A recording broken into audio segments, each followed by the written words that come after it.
ఎవరి గతి ఎటులున్నదో ఈశ్వరునికెరుక ఎవరికి విధముగా జరుగునో పరమాత్మకెరుక ఎవరి గతి ఎటులున్నదో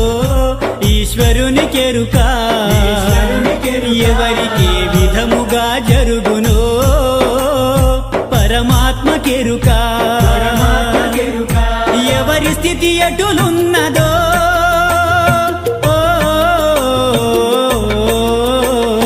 ఎగసి ఎగసి పడుటే కాని అలవి కాదెవరికైనా